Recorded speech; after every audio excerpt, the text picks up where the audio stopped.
Hi, I'm in Vancouver. I have a little time to kill before a flight tonight, so I am going to start talking about food resupply boxes. So if you don't know what this is, usually it's a flat rate box that you send to yourself somewhere along the trail that has supplies that you want for the trail. So you pick up a flat rate box at the post office. They're small, medium, large. Approximately small costs about $9 to mail, medium $16, large $22-ish. Obviously the large is going to be the best value for your money in terms of volume to money ratios. So I packed 25 large flat rate boxes, which will cost about $550 to $600 to ship.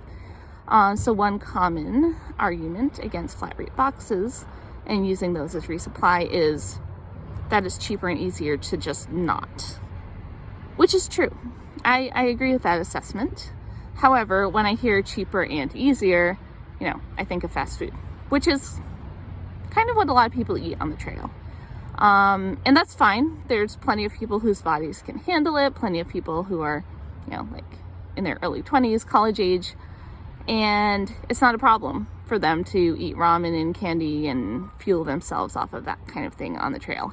However, Nathan especially has dietary restrictions, and I just don't feel good if I eat that stuff, and I can't imagine eating it for 6 months straight. So there's a dog.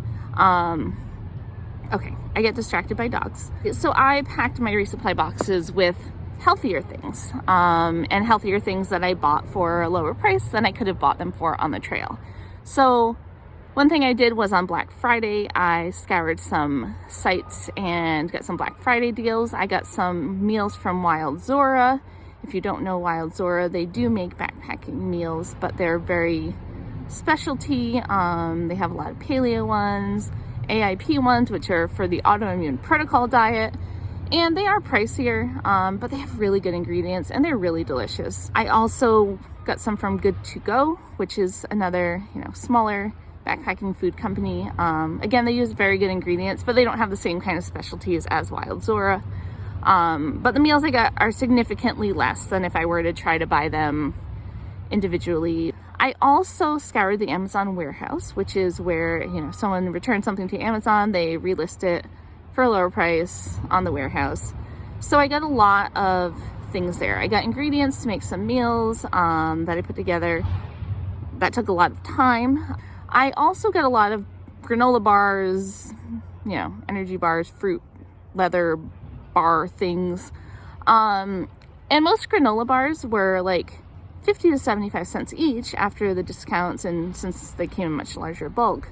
So this is substantially cheaper than what I would pay at a grocery store for these kinds of things. So it'd be nice to have, this box of things that I know we can eat that fit into Nathan's dietary restrictions and are tasty and healthy. They by no means are supposed to be all of our food, because it is a little hard to gauge exactly how much food you're going to need at any one given time.